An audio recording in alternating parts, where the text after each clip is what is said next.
नमो तस्स भगवतो अरहतो सम्मा सम्बुद्धस्स। नमामि बुद्धं गुणसागरन्तं नमामि धम्मं सुगतेन देशितं नमामि संघं मुनिराज सावकं। नमो बुद्धाय नमो धम्माय नमो संघाय। श्रद्धालु उपासक उपासिका तथा सधर्म प्रेमी महानुभावहरू, आज मिति 2077 चैत्र 18 गते बिहानको 9 बजे सदाझै आज पनि हामी फेसबुक लाइभमा उपस्थित भइसकेका छौं र सदाझै फेसबुक लाइभ धर्म देशना सुन्नको निमित्त फेसबुकमा जोडिरहनु हुने देश विदेशका सम्पूर्ण उपासक उपासिकाहरूलाई सदाझै म भिक्षु विमलो श्री सिद्धि मंगल बुद्ध विहार सिद्धिपुर साना गाउँ थसी महालक्ष्मी नगरपालिका वडा नम्बर 6 बुद्ध मार्गबाट सबैलाई मैत्रीपूर्ण न्यानो न्यानो स्वागत टक्र्याउन चाहन्छु। त उपासक उपासिका तथा सधर्म प्रेमी महानुभावहरू, धर्मदेशनाको क्रममा बुद्ध जीवनी अन्तर्गत महापरिनिर्वाण सूत्रमा रहेको देशनाहरूलाई हामीले सुन्दै आइरहेको हिजोको देशनासम्ममा भगवान बुद्धले भिक्षुगणहरूलाई दिनुभएको उपदेश, चारवटा महाउपदेशहरू। त्यस महाउपदेशमा के भनिएको छ त भन्दाखेरि, फलानो स्थानमा बस्ने महासंघले भनेका, फलानो स्थानमा बस्ने धर्मधर स्थिवीरहरूले भनेका, फलानो स्थानमा बस्ने विनयधरहरूले भनेका भनी जिद्दी गरे तापनि तुरुन्तै त्यस कुरालाई प्रशंसा वा निन्दा नगरी त्यस कुरालाई सूत्र विनय आदि धर्महरूमा तुलना गरेर हेर्नु, मिलाउँदा मिल्दछ भने निश्चिन्त पनि यो तथागतको धर्म हो भने स्वीकार गरी ग्रहण गर्नु, यदि मिल्दैन भने त्यो तथागतको धर्म होइन भने त्यागिदिनु भनेर भगवान बुद्धले चारवटा महाउपदेशहरू दिएका थिए। तपाईहरुले हिजै सुन्नुभयो। त्यसैले कसैले यो भगवान बुद्धले देशना गरेको हो, मैले त भगवान बुद्धकै सम्मुख सुनेको हो भनेर जिद्दी गरे तापनि, सँग सम्मुख मैले यो सुनेको भनेर जिद्दी गरे तापनि, कुनै विनयधर, कुनै चाहिँ विनयधरको अगाडि मैले यो सुनेको हो भनेर जिद्दी गरे तापनि त्यो कुरालाई न प्रशंसा गर्नु न निन्दा नै गर्नु। एकपल्ट भगवान बुद्धले देशना गर्नुभएका धर्म र विनयहरूसँग मिलाएर हेर्नु। यदि मिलाएर हेर्दाखेरि मिलेको खण्डमा त्यो भगवान बुद्धको वचन भनेर स्वीकार्नु, यदि मिलेन भने भगवान बुद्धको यो धर्म विनय होइन भनेर चाहिँ त्यागिदिनु। त्यसैले उपासक उपासिकाहरू, तपाईले थाहा नपाउने गरी कसैले धेरै धेरै यहाँ चाहिँ नाम मात्रको विद्वानहरूले भगवान बुद्धकै उपदेश भनेर नाना थरीका कुराहरू सुनाएर हिँडेका पनि पाउन सकिन्छ। यो भगवान बुद्धले देशना गरेको हो, भगवान बुद्धकै कुरा हो भनेर धेरै यस्ता व्यक्तिहरू जो आफैले आफैलाई विद्वान मानेर, पण्डित मानेर कपोकल्पित कुराहरूलाई भगवान बुद्धको देशनासँग जोडेर कसैले त्यस्तो गरिरहेका छन् भने त्यस्ता कुराहरूलाई गरिरहेका पनि हुन सक्छन्। त्यसैले त्यस्ता कुराहरूलाई ठिक भगवान बुद्धको धर्म विनय सूत्र विनयहरू छन्। जस्तै भगवान बुद्धले देशना गर्नुभएको धर्म भनेको पाली ग्रन्थ, जसलाई त्रिपिटक भनेर भनिन्छ, हैन? अब त्रिपिटक ग्रन्थ भनेको चाहिँ भगवान बुद्धले देशना गर्नु भएकै उपदेशहरूलाई त्रिपिटकमा कोडिएको हो। सूत्र पिटक, विनय पिटक र अभिधम्म पिटक भनेर पछि तीनवटा पिटकहरूमा बाँडियो। सूत्र पितक भनेको सर्वसाधारणको लागि, बहुजन हित बहुजन सुखको लागि भगवान बुद्धले मनुष्य देवता ब्रह्माहरूको लागि सम्म पनि उपकार हुने किसिमले देशना गरिएका सूत्रहरूको एउटा पितक, एउटा टोकरी, जसलाई सूत्र पितक भनेर भनिन्छ। विनय पितक, जसमा भगवान बुद्धका श्रावक संघहरूलाई अनुशासित गर्नको निमित्त, शासनमा बसेर शासनको चिरस्थायीको लागि पालना गर्नुपर्ने नीति नियमहरूको देशना, जसलाई विनय पिटक भनेर भनिन्छ। अभिधम्म पिटक भनेको भगवान बुद्धले मनुष्यहरूको लागि, मनुष्य लोकमा देशना गरिएको धर्म त होइन, तर पछि सारिपुत्र भन्तेको माध्यमबाट यो धरतीमा उसका सारिपुत्र भन्तेका 500 जना चेलाहरूलाई उपदेश गरिए। सारिपुत्र भन्तेले ती सारिपुत्र भन्तेका चेलाहरूले पनि अब विभिन्न ठाउँमा चाहिँ क्षमता अनुरूप त्यो प्रचार गरिएको त्यो विशेष धर्म, जसलाई भगवान बुद्धले देवलोकमा देशना गर्नु भएको थियो। आफ्नो अनन्त गुण आमा महामाया देवी देवलोकमा देवपुत्र भएर जन्म लिएको हो, कारणले गर्दाखेरि आमाको गुणलाई स्मरण गरेर आफू स्वयं नै देवलोकमा गएर आफ्नो आमा देवपुत्र प्रमुख सम्पूर्ण देवता र ब्रह्माहरूको लागि देशना गरिएको विशेष धर्मलाई चाहिँ अभिधर्म भनेर भनिन्छ। गम्भीराति गम्भीर सूक्ष्माति सूक्ष्म कुराहरू समावेश छन् अभिधम्ममा। तपाईहरुले त अभिधम्म नसिकिकन भगवान बुद्धको गम्भीरतालाई तपाईले बुझ्नै हुन्न। यो सूत्र पितकको मात्रै आधार लिएर हामी हिँड्ने हो भने साच्चै भगवान बुद्धको गम्भीराति गम्भीर सूक्ष्माति सूक्ष्म विषयहरूलाई जान्न सकिँदैन। त्यसैले तपाईहरु सबैले अभिधम्म चाहिँ पढ्नुपर्छ, अध्ययन गर्नुपर्छ, अभ्यास गर्नुपर्छ।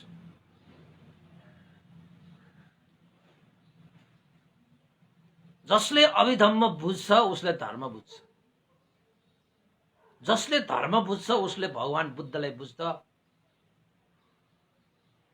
जसले धर्मलाई देख्छ उसले भगवान बुद्धलाई देख्छ, जसले धर्मलाई धारण गर्छ त्यसले भगवान बुद्धलाई धारण गर्छ, जसले आफ्नो हृदयमा धर्मलाई जीवित गर्न सक्छ उसले भगवान बुद्धलाई नै आफ्नो हृदयमा जीवित पारेको हुन्छ।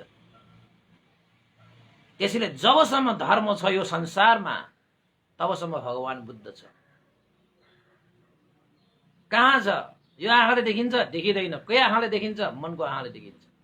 कहाँ हुनुहुन्छ? आकाशमा छ, धरतीमा छ, पानीमा छ, कहीँ पनि छैन, तर हरेकको हृदयमा छ। जसले धर्मको अभ्यास गर्छ, पालना गर्छ, उनीहरूले भगवान बुद्धलाई आफ्नो हृदयमा स्थापित गरेको हुन्छ। अब भगवान बुद्धै हृदयमा राखेर हिँड्ने मान्छे जता गए पनि धर्मै धर्म, जता गए पनि बुद्धै बुद्ध। कुनै चैत्य स्तूपमा घुमिरहनु परेन। अब हृदयमै भगवान छ त अब कहाँ चैत्य घुमिरहनु पर्छ, कहाँ गुम्बाहरू मन्दिरहरू धाइरहनु पर्छ। त्यो हृदयमा त्यो धर्म चैत्य स्थापना गर्नको निमित्त हो, पहिला हेतु जुराउनको निमित्त, प्रत्यय गर्नको निमित्त, हामी चाहिँ कोसिस गर्नको निमित्त मात्रै हामी धाउने हो विभिन्न स्थानहरू, स्थलहरू। तर वास्तवमा हृदयमा नै भगवान बुद्धलाई धारण गर्नुपर्छ, पालना गर्नुपर्छ, हृदयमा नै बुद्धलाई स्थापित गर्नुपर्छ। त्यसैले भगवान बुद्धको धर्म बुझ्ने हो भने सूत्र विनय, त्यसपछि आएर अभिधम्म हो। यो 3वटा पितकहरूलाई त्रिपितक भनेर भनिन्छ। र कसैले यो भगवान बुद्धको धर्म भन्छ भने तपाईले त्यो सही हो गलत हो छुट्याउनको निमित्त तपाईले त्रिपितकमा गएर तुलना गरेर हेर्नुपर्छ। आजसम्म पनि संसारमा त्रिपिटक जिउँदैछ। भगवान बुद्धले चाहिँ 45 वर्षसम्म देशना गरिएका 84,000 धर्म स्कन्धहरू आजसम्म पनि यथावत रूपमा जीवितै छन्। विडम्बना एउटा के भन्न मन लागेको छ भने भगवान बुद्ध जन्मिएको यो देशमै त्रिपिटकका सबै ग्रन्थहरू पाइँदैन। यद्यपि पश्चिमा मुलुकहरूमा सम्म पनि त्रिपिटकका सारा ग्रन्थहरू प्रकाशित भइसके, तर नेपालमा जहाँ भगवान बुद्ध जन्मिनु भयो त्यो स्थानमा अहिलेसम्म तपाईको सूत्र पिटकहरू पनि सम्पूर्ण सूत्र पिटकहरू छैनन्। अब तपाईको चाहिँ अब अभिधम्म पिटकदेखि लिएर विनय पिटक सारा त्रिपिटक 84,000 धर्मस्कन्धहरू छैनन्। उपासक उपासिका दुःखको कुरा होइन। अब नेपाली भाषामा हुने कहिले कहिले फेरि पाली भाषाबाट होला, तर पाली भाषा बुझ्ने कसले? भन्ते गुरुमाहरूले अलिकति बुझ्लान्, तर सर्वसाधारणले पाली भाषा त खासै बुझ्दैनन् र बुझ्नेहरू पनि छन्, नभएका पनि होइनन्। तर सम्पूर्ण ग्रन्थहरू नेपाली भाषामा नेवारी भाषामा उल्था गरेर सबैले बुझ्ने किसिमले प्रकाशन भएको भने छैन। प्रकाशन भइहाले पनि त्यो किताबलाई चाहिँ एक किसिमले चाहिँ सहयोग हुने गरी किताबहरू किनिदिने त्यो पनि छैन। फेरि त्यो प्रकाशन गर्नको निमित्त धेरै आर्थिक पनि लाग्छ, त्यहाँ पनि समस्या छ। फेरि त्यति मात्र होइन, त्यो प्रकाशन गर्नको निमित्त उल्था गर्नको निमित्त समय चाहियो, त्यो पनि समस्या छ फेरि, हैन? तर तपाईको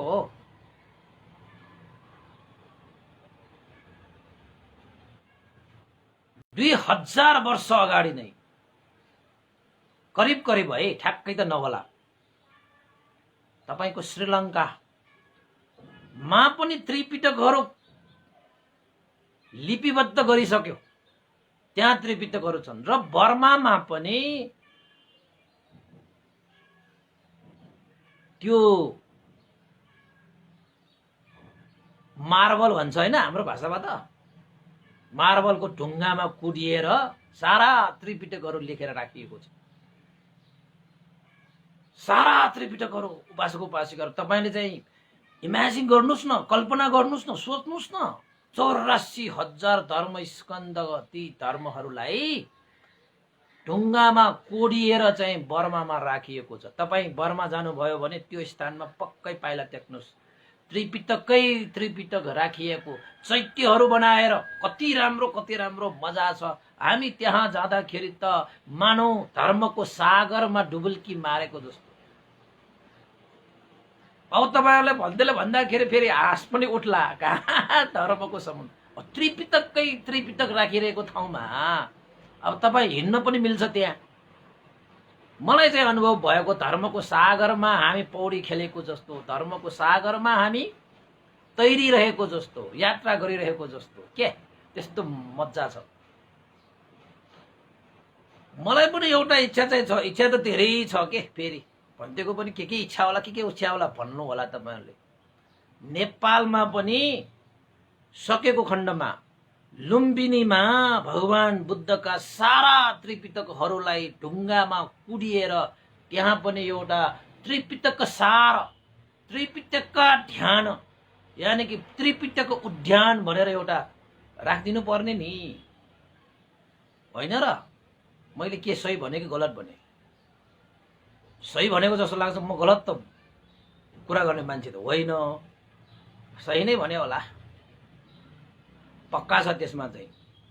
किन त भन्दाखेरि जुन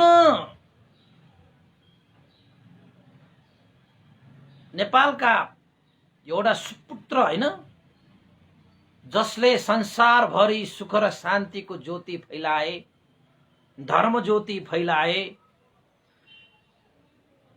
नेपालका एउटा कुलपुत्रले जुन धर्मको दियो जलाए, ती सम्पूर्ण दियोहरू विदेशमा खोज्नु पर्छ हामीले।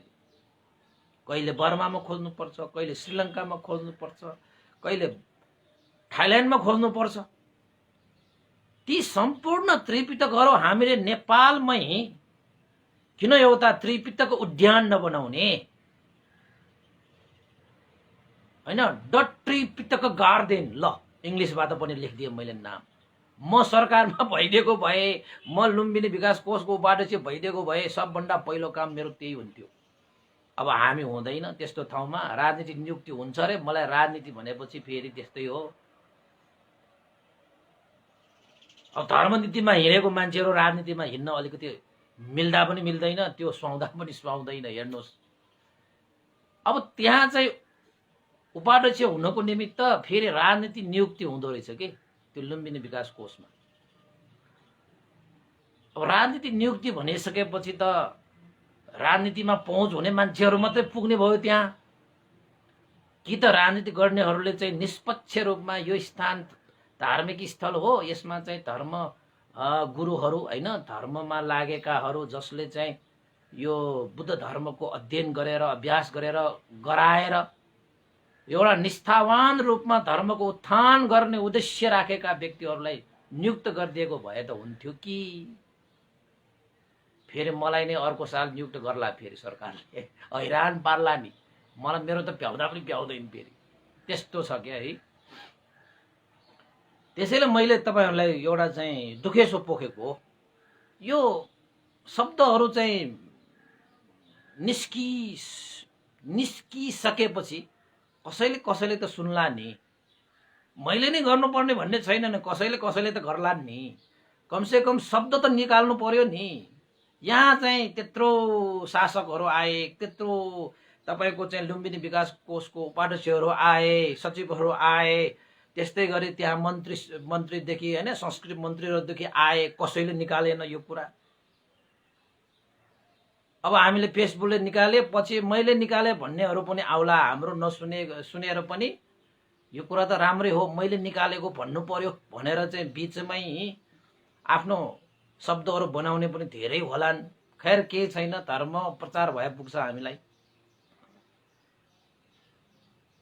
दाँचेर हेर्ने कहाँ त भगवान बुद्धले भन्नुभयो, ए भिक्षुगण, फलानो स्थानमा बस्ने महासंघले भनेको भनेर, कुनै धर्मधर हैन विद्वान पण्डितले भनेको भनेर कसैले जिद्दी गरे तापनि त्यो कुरालाई अभिनन्दन यानी कि प्रशंसा वा निन्दा नगरिकन त्यो भनिएको कुरालाई भगवान बुद्धले देशना गरिएका सूत्र विनय पितकहरूसँग दाजेर हेर्नु, तुलना गरेर हेर्नु, मिलाएर हेर्नु, मिलेको खण्डमा चाहिँ भगवान बुद्धको शासन हो, वचन हो, धर्म हो, विनय हो भनेर स्वीकार्नु, मिलेन भने त्यागिदिनु रे। अब तपाईले दाजेर हेर्न जाने पो कहाँ भनेको मैले? कहाँ हेर्न जाने तपाईले? अब किताबमा हेर्न किताबै छैन। त्यसैले नेपालमा त उपासक उपासिकाहरूलाई त अब ठुल्ठुला विद्वानले जे भने पनि हो हो जस्तो मात्र लाग्ने। किन त भन्दाखेरि तुलना गर्ने ठाउँ नै छैन, मिलाउन ठाउँ नै छैन र आफूले पनि अध्ययन गरेकै छैन। तपाईँ बर्मा, थाइल्यान्ड, श्रीलङ्का जानुहोस् त, कुनै पनि भिक्षु, कुनै पनि विद्वान भनेकाहरूले चाहिँ धर्मलाई बाङ्गो टिङ्गो बनाएर देशना गर्नै सक्दैन। मिल्दैन। किन त भन्दाखेरि त्यहाँका उपासकहरू पनि धुतन्धर विद्वानहरू हुन्छन्। अनि त्यस्तो ठाउँमा जे पाए त्यो भनेर त मिलेन।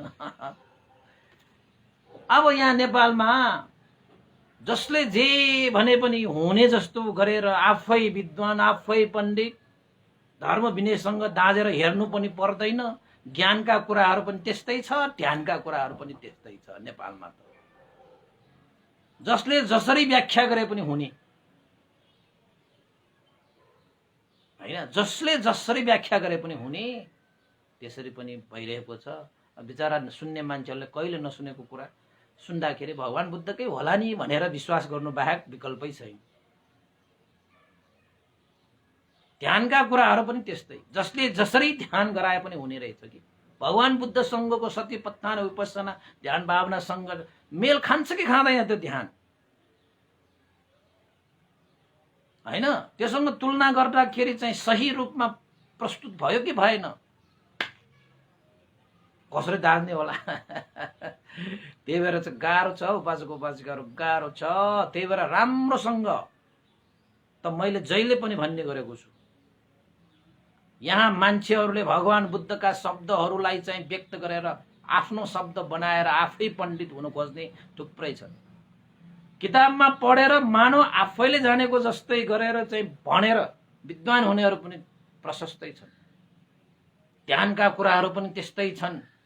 आफू कहिले नहिँडेको बाटोहरूमा नै अरूलाई हिँडाउन तम तयार भएका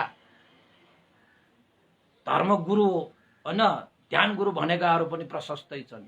आफू नहिँडेको बाटोमा अरूलाई हिँडाउने लौन्डने कस्तो फसादको कुरा भएन? त्यसैले आफूले सुनेका कुराहरू, आफूले अभ्यास गरेका कुराहरू, त्यसलाई चाहिँ भगवान बुद्धको धर्म विनयसँग तुलना गरेर मिलाएर हेर्नुपर्छ। उपासक त्यो जान्नुपर्छ। त्यसरी मिलाएर हेर्ने त्यो प्रावधान नभएको ठाउँमा तपाईले धर्म सुने तापनि अभ्यास गरे तापनि तपाईको त्यो यात्रामा पक्कै पनि विघ्न बाधा आउँछ। किन त भन्दाखेरि त्यो अन्धविश्वास भयो नि त। गुरुले भने जस्तो जे भए पनि ठिक, त्यसरी त कहाँ हुन्छ त? भगवान बुद्ध स्वयंले भनेको छ, कुनै स्थानको सङ्घले भनेको भनेर जिद्दी गरे तापनि, धर्मधर पण्डित भनेकाहरूले भनेको भनेर जिद्दी गरे तापनि निन्दा पनि नगर, प्रशंसा पनि नगर। एकपल्ट त्यो भनिएका कुराहरूलाई, गराइएका अभ्यासहरूलाई भगवान बुद्धको धर्मसँग मिलाएर हेर, कति आनन्द बाबा, कति आनन्द। तपाईहरुको लागि 1 घण्टा धर्म देशना गर्नुको निमित्त यति किताबहरू खुराकहरू हेर्छु म। सारा पाली ग्रन्थदेखि लिएर यताउता होला। उपासकले कति ध्यान दिएर सुनिरहेको होला। फेरि मैले भनेको कुराहरू चाहिँ हैन सही रूपमा यताउता नहोस्, गलत रूपमा यताउता नहोस् भनेर सजग भएर देशना गर्नुपर्छ। धेरै सजग भएर धर्म देश हामीलाई चाहिँ हाम्रो गुरुहरूले सिकाएको। हाम्रा गुरुवर स्यादो उपनिता विमंश भन्टेले, गुरुवर भन्टे मेरो, उहाँ चाहिँ नेपाल आउनु भएको अन्तिम वर्षमा मलाई, अन्तिम वर्षको 1 वर्ष अगाडि, अन्तिम वर्षमा त बिरामी पर्यो हैन, उहाँले मलाई भन्नुभएको थियो, गुरुवर भन्टेले नेपालमा के गरेर बसिरहेका छौ उ भनेर सोधेका थियो। मैले सबै कुराहरू यस्तो यस्तो गरे, यस्तो यस्तो गरे भनेर भने। भन्तेले भन्नुभएको थियो कि धर्म देशना गर्नु अगाडि, ध्यान भावना गराउनु अगाडि जहिले पनि आफूभन्दा श्रेष्ठ ज्येष्ठहरूले जुन प्रकाशन गरिएका किताबहरू, अभ्यासका कुराहरूलाई एकपल्ट दोहोर्याएर फेरि पढ्ने र सुन्ने गर्नु है, अनि मात्र सिकाऊ। म पनि अहिलेसम्म महर्षि स्यारोको किताबहरू पढिरहेको छु। हेर, बार बार पढ्नुपर्छ, बार बार सिक्नुपर्छ। पहिला सिकिसकेको जानिसकेको भनेर धर्म भनेको पहिला सिकिसके पहिला जानिसके भनेर हुन्न, त्यसलाई बार बार चाहिँ दोहोर्याउनु पर्छ अरे। धार राख्ने के धार राख्ने, धर्मको धार राख्ने, बार बार धार राखिरहनु पर्छ। अब कति वर्ष अगाडि, 10 वर्ष 20 वर्ष अगाडि सिकेको कुराहरू त अहिले त अभ्यास नगर्दाखेरि, अभ्यास नगराउँदाखेरि खिएर जान्छ नि। धर्म भनेको त सबै खिएर जान्छ। अब 10 वर्ष 20 वर्ष अगाडि सिकेको धेरै धुरन्धर विद्वान हो भनेर अहिले तपाईले त्यही अनुसारको चाहिँ गर्न सक्दैन नि। त्यसैले अब हाम्रो स्यारो भन्देले बार बार अध्ययन गर, कहिले पनि अध्ययन अभ्यास बिना नबस। अध्ययन र अभ्यास बिना कसैलाई नसिकाऊ पनि। गुरुवर भन्तेले हामीलाई भन्नु। अब 95 वर्ष पुग्नु भएको गुरुवर भन्टेले पनि आफ्ना गुरु महर्षि स्याडोको किताबहरू अहिलेसम्म अध्ययन गरिरहनुहुन्छ। डोर्याउने के डोर्याउने, पाली भाषा पढिरहने। मैले सोधेको एकचोटि, अब उहाँ त विभंश होइन, पण्डिता विभंश पास गरेको हो उहाँ त। अनि विभंश भनेको त पिएचडी के, पिएचडी तपाईहरुको भाषामा त पिएचडी भन्दा माथि त छैन। अब त उहाँले के भन्नुहुन्छ त, पाली भाषा हेरिरहनुहुन्छ, मुसु मुसु मुसु मुसु मुसु हाँसिरहनुहुन्छ कि। अनि म त अचम्म छ, यत्रो वर्ष भइसक्यो जहिले पनि किताबै हेर्नुहुन्छ, एकछिन किताब त राख्दैन। अब मैले चाहिँ उहाँलाई चाहिँ ओखती होइन, सेवा सत्कार अनुसार ओखतीहरू पनि लगाइदिनु पर्छ कि, हातदेखि खुट्टासम्म पनि होइन। ल भन्थे अब ओखती राख्ने समय भइसक्यो, तपाईँ त किताबमै बस्नुहुन्छ, भयो किताब राख्नुहोस्। अब ओखती राख्नु समय भइसक्यो, तपाईँ त किताब हेरेर मुसु मुसु मुसु मुसु हाँसेर चाहिँ समय कति लिनुहुँदो रहेछ भनेर भन्ने। अनि भन्तेले भन्नुहुन्थ्यो कि, हे विमलो, यो पाली भाषा भगवान बुद्धको त्रिपिटक यसो हेरिरह्यो भने साँच्चै भगवान बुद्धसँग बसेर धर्म श्रवण गरिरहेको जस्तो, साँच्चै भगवान बुद्धलाई भेटिरहेको जस्तो, साँच्चै भगवान साक्षात् हाम्रो सम्मुख भएको जस्तो अनुभव हुन्छ। तिमी पनि हेर है, राम्रोसँग पढ है, राम्रोसँग अभ्यास गर है, तिमीले पनि साँच्चै भगवान बुद्ध सम्मुख बसेर धर्म देशना सुनेको जस्तो हुन्छ। साँच्चै तिमीले साक्षात् भगवान बुद्ध सामुन्ने बसेर धर्म देशना गरिरहेको, आफूले सुनिरहेको साँच्चै भगवान बुद्धलाई भेटेको जस्तो हुन्छ। हे विमलो हेर, बर्मा मलाई विमला बुद्धि भन्छ, विमलो भन्दाखेरि पनि त्यहाँ चाहिँ विमला बुद्धि भनेर नाम राखिदिएको नि मलाई। विमल बुद्धि भएको होइन, निश्चल पवित्र उत्तम श्रेष्ठ पण्डित बुद्धि भएको भनेर चाहिँ मलाई नाम राखिदिनु भएको। हाम्रो बर्माका स्याडो भन्तेले नाम अनुसारको काम गर्छ हो यो भनेर चाहिँ मलाई नाम राखिदिनु भएको है। हुन्छ भन्थे, म कोसिस गर्छु भनेर मैले भनेको पनि थिएँ। त यहाँनिर मैले भन्न खोजेको के हो त भन्दाखेरि, उहाँहरूको त तपाईँको चाहिँ हरेक धर्महरू चाहिँ आफूलाई केही यताउता भयो भने दाँजेर हेर्नको निमित्त किताबहरू प्रशस्त छन् भनेको हो। अब हामीसँग किताबै छैन, तपाईहरुलाई कहाँ गएर दाँजेर हेर्ने? ल कुनै पनि भन्तेले, ल कुनै पनि विद्वान भनाउँदाले धर्मको कुरा भन्यो अरे, अब तपाईलाई थाहै छैन। अब तपाईले त भगवान बुद्धले भनेको भनेर उसले शब्द राख्ने बित्तिकै तपाईले अब स्वीकार्नु पर्ने हुन्छ। अब किन त भन्दाखेरि दाँजेर हेर्नको निमित्त तपाईसँग माध्यम छैन कि त माध्यम चाहियो। अब ध्यान सिकाउँदाखेरि पनि तपाईलाई अब नेपालमा त यति उपासक उपासिकाहरूलाई चाहिँ अब ध्यानको अभ्यास गरिरहेका छन्।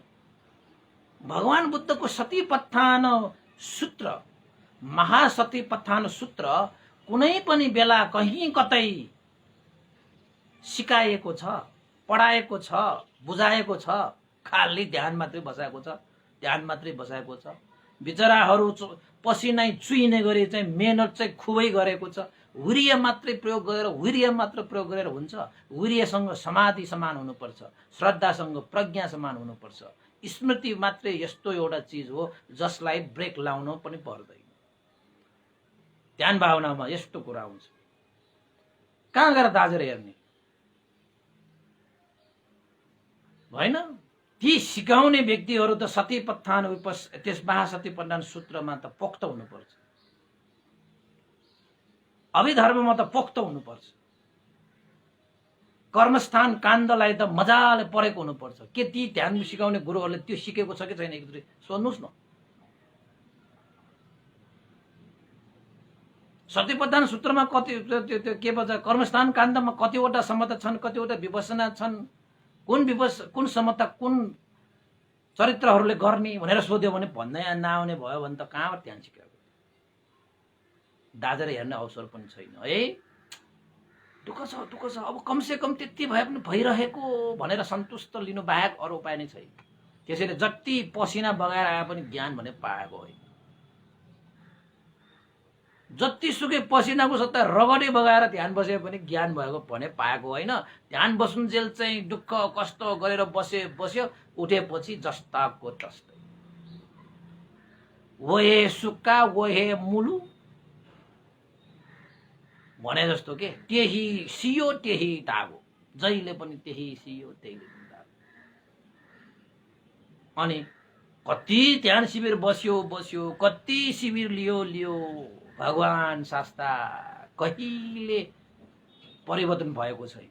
न बोलीमा परिवर्तन, न व्यवहारमा परिवर्तन, न मानसिकतामा परिवर्तन। त्यही सुक्का त्यही मुलु।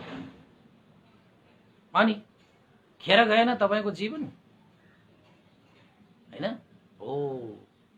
त्यसैले भगवान बुद्धको धर्महरूलाई राम्रोसँग अध्ययन गर्नुस् पहिला, परिधि भन्छ त्यसलाई। अनि प्रतिपत्ति भनेको अभ्यास हो। अध्ययन र अभ्यास दुईटालाई सँगै लाने के, जसरी चित्त र चैतन्यको सँगसँगै उत्पन्न हुन्छ। त्यसरी नै यो परिधि र प्रतिपत्ति दुईटालाई सँगै लानुपर्छ उपासक उपासिका। नत्र भने लडिएला, नत्र भने चिप्लिएला, नत्र भने त्यही हो। त्यसैले एक त हामीले त्रिपिटकहरूलाई चाहिँ अनुवाद गर्नुपर्छ, सम्पूर्ण किताबहरूमा प्रकाशन गर्नुपर्छ। र किताबहरू भनेको यतातता होलान्। लुम्बिनीमा भगवान बुद्ध जन्मेको स्थानमा म्यानमारमा जस्तो सारा त्रिपिटकहरू यो मार्बलमा कुदिएर त्रिपिटक उद्यान भनेर एउटा उद्यान खोल्नुपर्छ, जहाँ चैत्यहरू बनाएर त्रिपिटक उद्यान बनाउनुपर्छ। ल यो चाहिँ मैले सरकारसँग माग गरेँ, ल उपासक उपासिकाहरूसँग पनि माग गरेँ कि हामी नै सबै मिलेर एउटा उद्यान बनाइदियो, क्या हो त्रिपिटक उद्यान भनेर। कति मजा है। दिमागमा सोच चाहिँ माथि आउँछ, तै पनि गर्न पनि सक्दैन। हेर्नुहोस् है, तै पनि बोली त निस्क्यो नि, सुन्लान् नि कसैले यो मेरो बोली ब्रह्माण्डमा पनि गुन्जिएर बसिराख्ला नि। देवताहरूले सुन्ला, देवताहरूले चाहिँ केही न केही सहयोग गर्ला हैन। तर बोली चाहिँ निकाल्नु पर्छ। मैले निकालिदिइसकेँ, अब केही न केही हुन्छ उपासक उपासिका है। त यसरी भगवान बुद्धले भन्नुभएको थियो भन्ने विषयलाई मैले उत्थान गरिहालेँ। यसरी भगवान बुद्धले आफूले आयु संस्कार त्याग गरिसके तापनि कहिले आराम गर्नु भएन। 3 महिना बाँकी छ महापरिनिर्वाण हुने। त्यो 3 महिनामा पनि एक दिन चाहिँ आराम नगरिकन उहाँले भिक्षुहरूलाई, उपासक उपासिकाहरूलाई जहाँ जहाँ उपकार हुन्छ त्यहाँ निरन्तर शील समाधि प्रज्ञाको उपदेश गर्दै जानुभयो।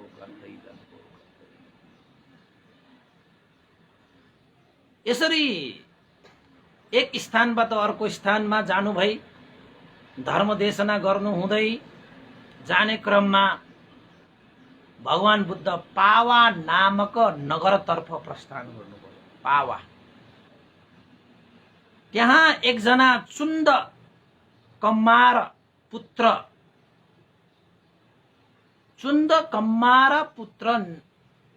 पुत्रको एउटा आम्र वन थियो। त भगवान बुद्ध त्यही चुन्द कम्मार पुत्रको आम्र वनमा बस्नुभयो, आराम गर्नुभयो। हे आनन्द, यही आम्र वनमा एकैछिन विश्राम गरौँ भनेर भगवान बुद्ध त्यो पावा पुगेर त्यो आम्र वनमा बसिरहेको, त्यहाँ पाल्नु भएको कुरा चुन्द कम्मार पुत्रले थाहा पाएर भगवान बुद्ध भेट्नको निमित्त चुन्द कम्मार पुत्र त्यहाँ आउनुभयो। भगवान बुद्धसँग उपदेश सुने। भगवान बुद्धले दानशील भावनादि कुशल कर्मको उपदेश दिए। यो चुन्द कमार पुत्र धन्य भए र चुन्द कमार पुत्रले भगवान बुद्ध प्रमुख भिक्षु संघलाई भोजन दान गरे। तपाईहरुले सुन्नु भएको होला, भगवान बुद्धको अन्तिम भोजन भनेको चुन्द कमार पुत्र यानी चुन्द नामक एकजना व्यक्तिले भगवान बुद्धलाई भोजन दान गर्नु भएको थियो। त्यही भोजन भगवान बुद्धको जीवनमा अन्तिम भोजन भनेर भनिन्छ। अन्तिम भोजन रह्यो भनिन्छ। भगवान बुद्ध कहीं कहीं उल्लेखित पनि पाइन्छ कि चुन्द कमार पुत्रको भोजन सेवन गरेपछि भगवान बुद्ध बिरामी पर्नुभयो। तर वास्तवमा भगवान बुद्ध त्यो भोजनले बिरामी परे भन्ने होइन। पहिल्यै भगवान बुद्ध त बिरामी नै हुनुहुन्थ्यो। त्यो बिरामी, त्यो रोगलाई त भगवान बुद्धले ध्यान बलले मात्रै समन दमन गरेर राख्नु भएको थियो। त आज त भगवान बुद्धको अन्तिम समय आइसकेको कारणले गर्दाखेरि भगवान बुद्धले अब ध्यान बलले चाहिँ समन दमन गर्नु भएन। त अन्तिम समय आइसकेको कारणले गर्दाखेरि त भगवान बुद्ध त्यसरी अन्तिम समयमा अन्तिम भोजन गरिसकेपछि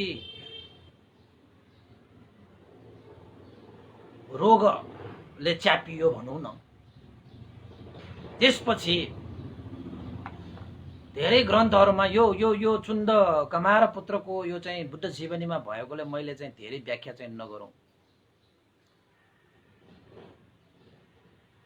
यसमा चाहिँ भगवान बुद्धलाई सुकुर मतक भनेर चाहिँ कहीं कहीं चाहिँ यो सुँगुरको मासु भनेर भनिन्छ, त कतै कतै चाहिँ तपाईको एक प्रकारको च्याउ भनेर भनिन्छ। अहिलेको हिसाबबाट जंगली च्याउ होला त्यो, जुन खायो भने शरीरको लागि चाहिँ हानिकारक हुन्छ। च्याउ पनि धेरै किसिमको हुन्छ नि त, हैन? तर भगवान बुद्धले भोजन दान गर्नु हुँदाखेरि चुन्द कुमारलाई भनेको थियो, हे चुन्द, यो भोजन तथागत भगवान शास्तालाई मात्र राख्नु, अरु यो सुकुर मदक अरु कोही पनि भिक्षुहरूलाई राखी नदिनु। बाँकी भएको यो सुकुर मदक यो त्रिलोकमा कसैले पनि पचाउन सक्ने क्षमता छैन। यसलाई कुनै घाँस नभएको ठाउँमा यसलाई चाहिँ गाडिदिनु भनेर सम्म आज्ञा गर्नु भएको विषयको तपाईहरुलाई चाहिँ अवगतै भएको कुराहरु होला। भनेको मतलब त्यो खाना, त्यो भोजन भगवान बुद्धले मात्र खानुभयो। बाँकी भोजनहरु मात्रै भिक्षु संघलाई उहाँले खुवाउनु भएको थियो। त्यही भोजन अब अन्तिम भोजन भएको भनेको 80 वर्ष पूरा भइसकेको त्यही दिनमा अब चाहिँ महापरिनिर्वाण हुने समय आइसकेको, त्यही समयमा भोजन गराउनु भयो। त्यसपछि अलिकति रोगले ग्रस्त भइसकेको भएर भगवान बुद्ध त्यहाँबाट पनि आम्रवनबाट पनि भगवान बुद्ध ककुद नामक नदीको तीरमा पुगी स्नान पनि गर्नुभयो। त्यहाँ एउटा घटना घटेको पनि म तपाईहरुलाई भन्छु है त। एउटा ककुद भन्ने एउटा चाहिँ नामक नदी किनारामा भगवान बुद्धले आनन्द भन्देलाई भने, हे आनन्द, यहाँ ककुद नामक यो नदी किनारमा एकछिन विश्राम गरौं। त भगवान बुद्ध त्यहाँ बस्नु हुँदाखेरि आनन्द भन्देलाई भनेको थियो, ए आनन्द, मलाई प्यास लागेको छ, अलिकति पानी भए हुन्थ्यो। भगवान बुद्धले पानी खानको निमित्त मागेको सायद यो पहिलो पटकै होला। 3 महिनासम्म हिँडेको हिँडै आफ्नो आयु संस्कार त्याग गरिसक्नु भएको सक्यो, तैपनि हिँडेको हिँडै सारालाई उपकार गर्दा गर्दै गर्दा गर्दै अन्तिम दिन आइसक्यो, तैपनि उपकार गर्न छोड्नु भएन। चुन्द कमार पुत्रलाई पनि धर्म उपदेश गरे, उसलाई पनि उद्धार गरे। उसको श्रद्धाले दान गरेको भोजनलाई पनि ग्रहण गरे र ककुत नामक नदीको तीरमा बसेर भगवान बुद्धले आनन्दलाई प्यास मेटाउनको निमित्त पानीको आह्वान गरे। त आनन्द भन्तेले के भने, नदीको किनारामा भर्खरै चाहिँ त्यो गाडाहरू नदीबाट गएको कारणले नदी चाहिँ अहिले धमिलो छ, पानी खानु त भएन। अब धमिलो पानी कसरी खुवाउने? भगवान बुद्ध त्यत्तिकै चाहिँ तपाईको चाहिँ अस्वस्थ हुनुहुन्छ, त्यसमाथि तपाईको चाहिँ प्यास मेटाउने भनेर चाहिँ धमिलो पानी त खुवाउनु भएन। त आनन्द भन्तेले धमिलो पानी देखेर थाहा पाएर भगवान बुद्धलाई के भन्नुभयो, भगवान शास्ता नदीको पानी त धमिलो छ, पिउनको लागि उपयुक्त छैन, के गर्नु होला?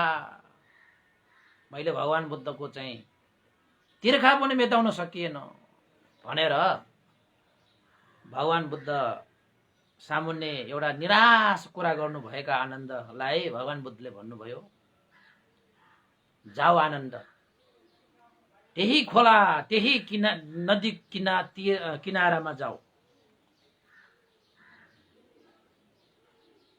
अवश्य पनि तिमीले चाहिँ स्वच्छ पानी पाउनेछौ, जाऊ। हो र भगवान शास्ता, तर मैले देखेको त पानी त धमिलो छ, गाडाहरू चाहिँ भर्खरै त्यो नदीबाट गएको कारणले गर्दाखेरि धमिलो छ पानी। त भगवान बुद्धले अहिले जाऊ, लिएर आऊ, स्वच्छ पानी नै पाउनेछौ, जाऊ भनेर पठाएछ। अब भगवान बुद्धले आज्ञा गर्नु भएको कारणले आनन्द भन्दै पनि जानु हुँदाखेरि त्यहाँ त आश्चर्य भयो, पानी त यति कञ्चन, यति निर्मल, यति पवित्र, यति सफा पायो। आनन्द भन्ते त प्रसन्न भएर हो अद्भुत भयो, अद्भुत भयो। भर्खरको भर्खरै धमिलो पानी, भगवान बुद्धको वचनले भर्खरको भर्खरै यहाँ चाहिँ के भयो, शुद्ध पवित्र निर्मल कञ्चन पानी देखेर पानी ल्याएर भगवान बुद्धलाई चढाउनु भयो। भगवान बुद्धलाई भन्नुभयो, भगवान शास्ता अद्भुत भयो, भर्खरको भर्खरै धमिलो त्यस्तो पानी पनि भगवान बुद्धलाई पिलाउनको निमित्त उद्देश्य राखेर मैले पानी लिन जाँदाखेरि पानी कञ्चन निर्मल पवित्र विमल, अद्भुत भए, अद्भुत भए। यहाँनिर अर्थकथाचार्यहरूले पनि उल्लेख गरिएको छ, गाडाले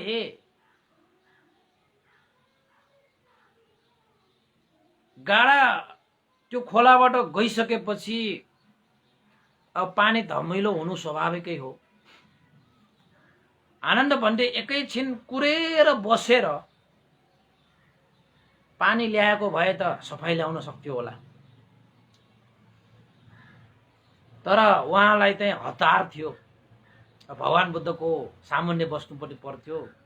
फर्किनु हुँदाखेरि त भगवान बुद्धलाई भने धमिलो भनेर, तर धमिलो पानी पनि केही समय हामीले धैर्य गरेर बसिरह्यो भने त्यो खोलाको पानी निर्मल भएर आउँछ।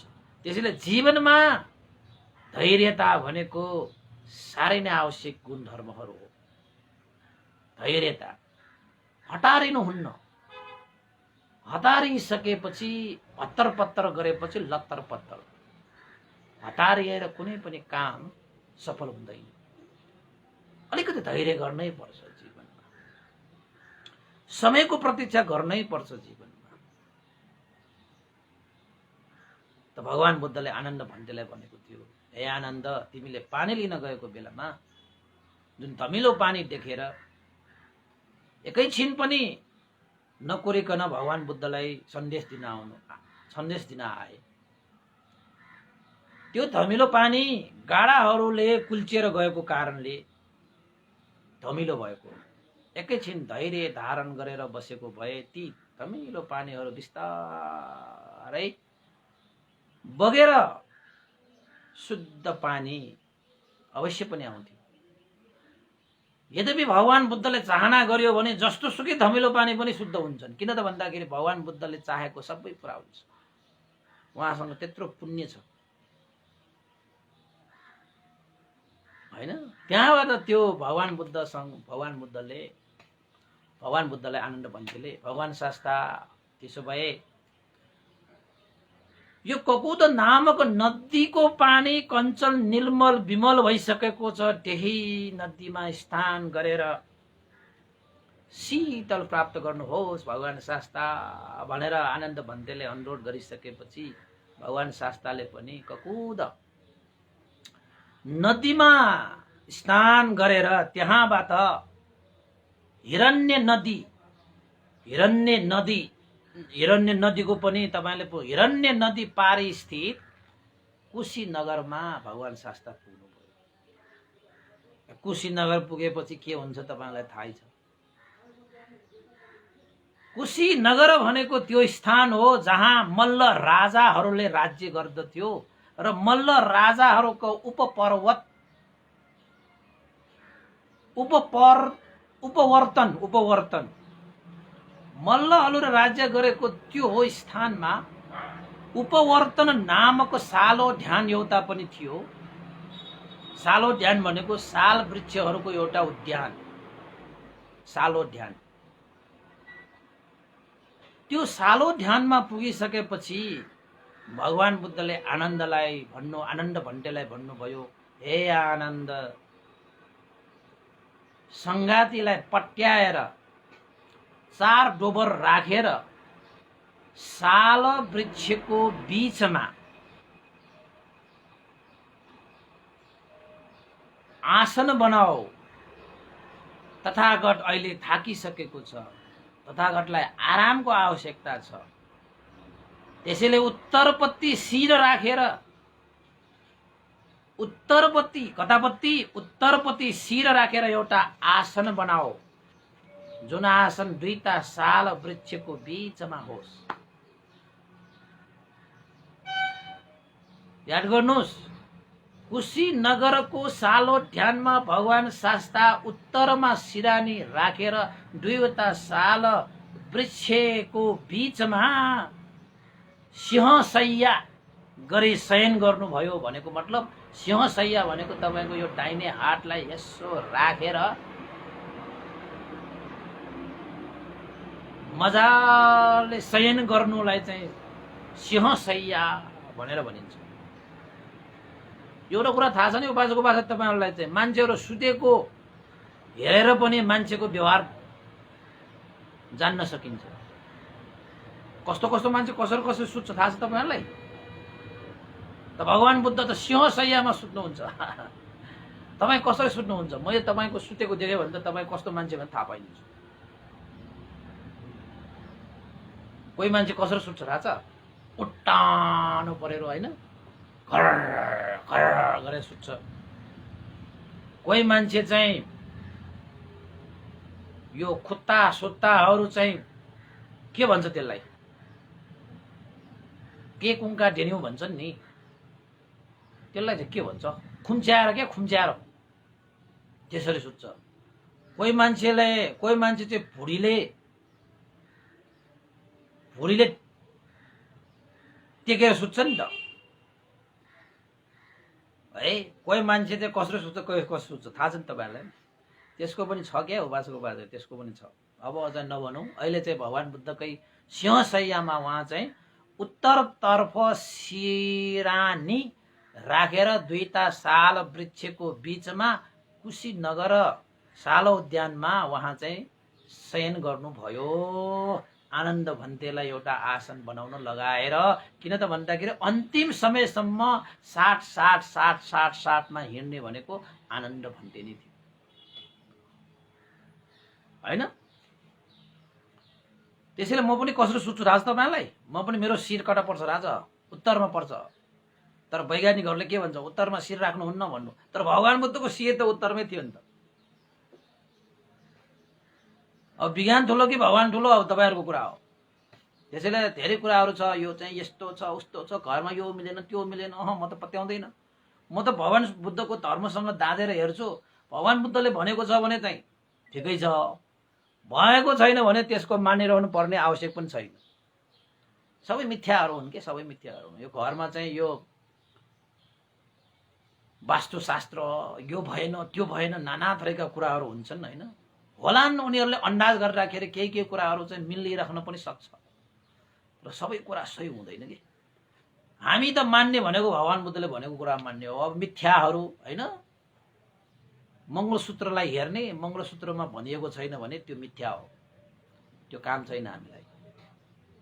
अब हामी त बिरालोले बाटो काट्यो भने अमङ्गल भयो भन्ने, बिहानै खाली गाग्री देख्यो भने अमङ्गल भयो भन्ने मान्छेहरू हामी। अब खाली गाग्री नआइकन बिहान बिहान के भरेको गाग्री पानी दिन आउँछ त?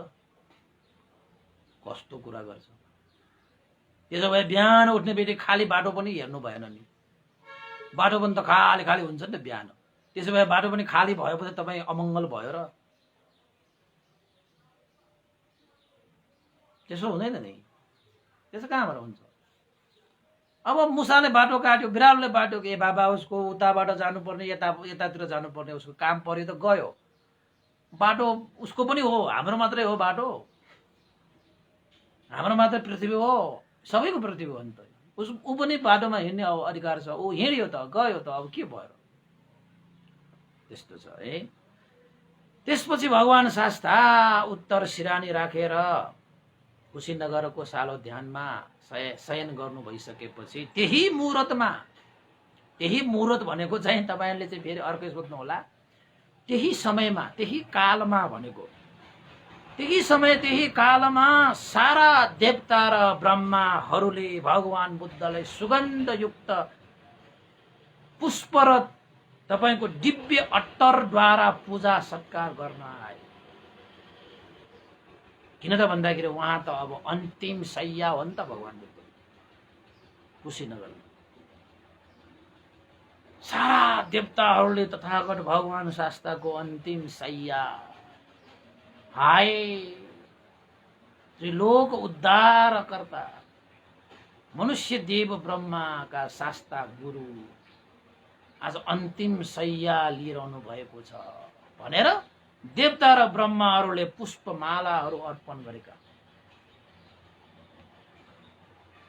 जलवृष्टि पुष्पवृष्टि दुईटा वृष्टि हुन्छ। के वृष्टि? जलवृष्टि र पुष्प वृष्टि। जलवर्षा र पुष्प वर्षा। पानी परे जस्तै तपाईहरुले चाहिँ बाहिर बाहिर हिउँ परे जस्तै फुरुरुरु पर्ने के, कति मजा होला। त्यो पनि चाहिँ देवता र ब्रह्माहरूले पूजा गरेको भगवान बुद्धले। हेर्नुस्, तपाईले याद गर्नुस्, भगवान बुद्ध भनेको देवता र ब्रह्माहरूले पनि पूजा गर्नुपर्ने। देवता र ब्रह्माहरूले पनि घोडा टेकेर नमस्कार गर्नुपर्ने। यो संसारमा अरु कोही छ भने त्यो बुद्ध हो, त्यो भगवान शास्ता हो, त्यो तथागत हो। त्यस्ता तथागतको धर्म देशना हामीले सुनिरहेका छौं, पालन गरिरहेका छौं। कति धन्य छ हाम्रो जीवन, कति धन्य छ हाम्रो जीवन।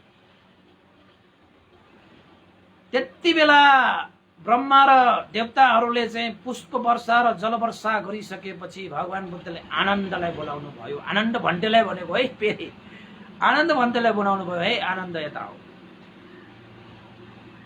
भगवान बुद्धको सामुन्ने आज्ञाकारी भएर आनन्द भन्तेले हात जोडेर भन्नुभयो, भगवान शास्ता भन्नुहोस्, केही थप सेवा सत्कार गर्नुपर्ने केही बाँकी छुट्यो कि, केही भयो कि?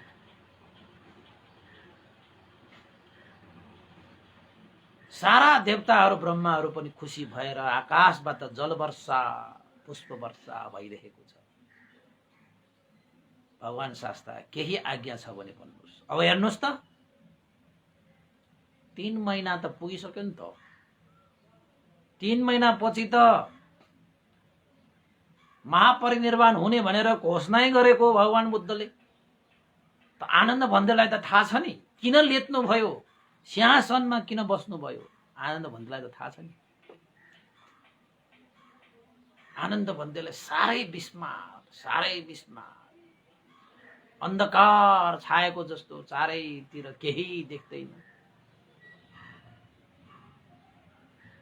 हात जोडेर भन्नुभयो, भगवान शास्ता आज्ञा गर्नुहोस्, केही थप सेवा गर्नु पर्यो। त आनन्द भन्तेले भगवान बुद्धले भन्नुभयो, हे आनन्द, सुगन्धयुक्त दिव्य पुष्प, धूप आदि, जलवर्षा आदिले पूजा गर्दैमा तथागतलाई सही पूजा, सत्कार, गौरव, सम्मान गरेको हुँदैन। सही पूजा, सत्कार, सम्मान गरेको ठहरिँदैन। हे आनन्द,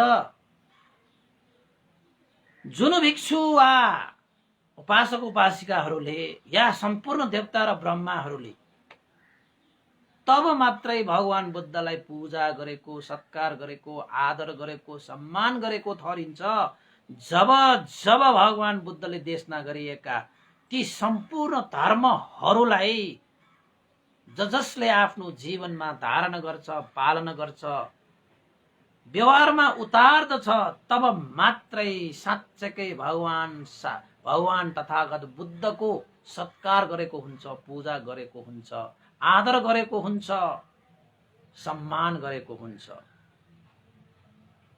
जसले भगवान बुद्धद्वारा देशित, तथागतद्वारा देशित धर्महरूलाई आचरण गर्दछ, पालना गर्दछ, अभ्यास गर्दछ, त्यही नै सर्वोत्तम पूजा, सर्वोत्तम सम्मान, सर्वोत्तम सत्कार, सर्वोत्तम आदर हो। त्यसैले भगवान बुद्धलाई यो पुष्प, धूप, जल आदि इत्यादि सुगन्ध दिव्य पुष्प मालाले पूजा गर्नु भन्दा पनि भगवान बुद्धले देशना गरिएका धर्म र विनयले पूजा गर्नु चाहिँ सबभन्दा श्रेष्ठ पनि त उत्तम सामग्रीले पूजा, सत्कार, आदर, गौरव गर्नु हो भनेर भगवान बुद्धले आनन्द भन्तेलाई भन्नुभयो। त्यसैले उपासक उपासिकाहरू, भगवान शास्ता भनेको त देवताले पनि पूजा गर्न योग्य व्यक्ति, देवताले पनि आदर गर्न योग्य व्यक्ति, देवताले पनि हात जोडेर भगवान शास्ता म अज्ञानीलाई ज्ञान दिनुहोस् भन्न योग्य व्यक्ति। त्यस्तो व्यक्तिले मात्र धूप, पुष्प आदि इत्यादिलाई पूजा गरेकोलाई सही पूजा भन्नु भएन। त हामी त्यहीमा पूजा आजामै, त्यहीमा हामी मक्ख छौं, त्यही पूजामा हामी व्यस्त छौं, मस्त छौं, त्यसैले त दिमाग भ्रष्ट छ। त भगवान बुद्धको सही पूजा, सही सत्कार, सही आदर तपाईं गर्ने हो भने यो पुष्प, धूप आदि इत्यादिले, दीप आदि इत्यादिले मात्रै पूजा गरेर तपाईंले बुद्धलाई मैले पूजा गरे, बुद्धलाई मैले धारण गरे, पालन गरे भन्ठान्नु भयो भने तपाईंले गलत सोचिरहनु भएको छ, तपाईं मिथ्यामा परिरहनु भएको छ। त अहिले त्यो गर्दै नगर्ने हो त भन्दाखेरि गर्दै नगर्ने होइन, तपाईंको बुद्ध पूजा गर्दाखेरि बुद्धको अगाडि हामीले पुष्प, धूप, दीप हैन चढाउँछौं, त्यो भगवान बुद्धको गुणलाई स्मरण गर्नको निमित्त मात्र। तपाईले त्यो चढाएर पुग्दैन, तपाईले भगवान बुद्धको गुणलाई स्मरण गरेर, भगवान बुद्धको शीललाई अनुसरण गरेर, भगवान बुद्धको धर्म विनयलाई अनुसरण गरेर तपाईले चढाउनु पर्छ। भगवान बुद्धको नजिक जाने एउटा माध्यम हो त्यो दियो पनि। कमसे कम टाढा बसेका भगवानलाई दियो चढाऊ भनेपछि दियो लिएर आएर भगवान बुद्धको प्रतिमा अगाडि त पुग्छ। प्रतिमा अगाडि पाइसकेपछि भगवान बुद्धलाई दर्शन पाउँछ र मनमा शान्तिको अनुभव हुन्छ। तपाईले भगवान बुद्ध देख्नु भएको छ नि, त भगवान बुद्धको प्रतिमा देखेपछि नै हामीले भगवान बुद्धको गुणलाई सम्झिन सकिन्छ, भगवान बुद्धको त्यागलाई सम्झिन सकिन्छ, भगवान बुद्धको तपस्यालाई सम्झिन सकिन्छ, भगवान बुद्धलाई हामीले स्मरण गर्न सकिन्छ, बुद्धानुसति धम्मानुसति हामीले गर्न सकिन्छ। स्मृतिको लागि भुलेर गइसकेका कुराहरूलाई पनि भगवान बुद्धको प्रतिमा देखेपछि हाम्रो यो शरीर संयम हुन्छ। हे भगवान बुद्धको अगाडि हामी चल्नु हुँदैन, जस्तो पायो त्यस्तो व्यवहार गर्नु हुँदैन, भगवान बुद्ध सामुन्य छ है भनेर हामी सतर्क हुन्छ, संयम हुन्छ, कोमल हुन्छ। अब भगवान बुद्धको मूर्ति नै चाहिँदैन भन्छ बा, भगवान बुद्धले मूर्तिको विरोध गर्नुभयो भनेको कहाँ विरोध गर्नुभएको? भगवान बुद्धले मूर्तिको विरोध गर्नुभएको हो र? यो पहाड पर्वत पूजा गर्ने मलाई चाहिँ नगर भन्नुभएको। त हामी यो भगवान बुद्धको प्रतिमा भनेको त चैत्य ठान्छौँ हामीले। यो भगवान बुद्धको प्रतिमा स्थापना गर्नु भनेको त महाकुशलमा भगवान बुद्ध स्वयंले देशना गर्नुभएको छ। महाकुशलहरू मध्येमा भगवान बुद्धको प्रतिमा यानी कि चैत्य स्थापना गर्नु पनि महाकुशलहरूमै पर्छ। त भगवान बुद्धको जीवन कालमा नै सारीपुत्र भन्ते र महामौढ्गल्यान भन्टे महापरिनिर्वाण हुनुभएको त सबैलाई थाहै छ। त भगवान बुद्धले सारीपुत्र भन्ते र महामौढ्गल्यान भन्तेको चैत्य निर्माण गराउनु भएको थियो।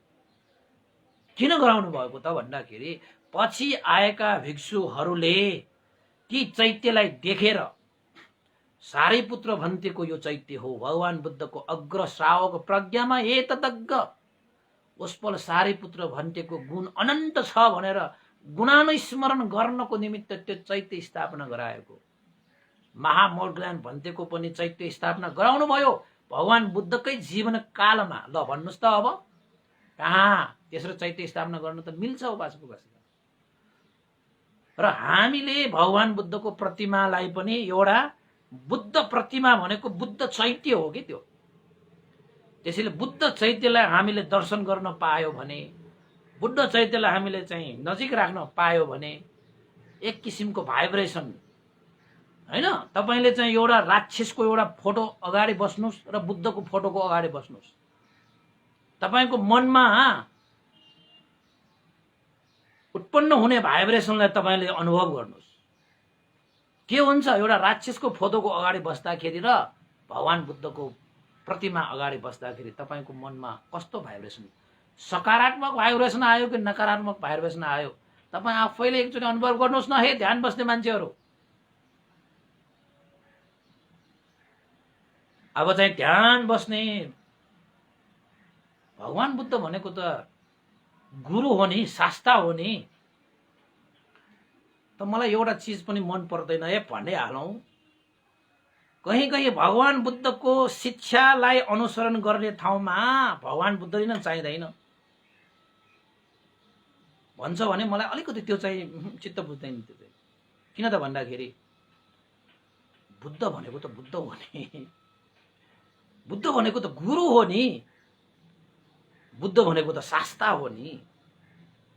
त्यसैले चाहिँ यो पनि महाकुशलमा प्रतिमा प्रतिस्थापन गर्नु मात्रै तपाईको चाहिँ महाकुशलमा पर्छ। त्यो महाकुशल कसरी पर्छ?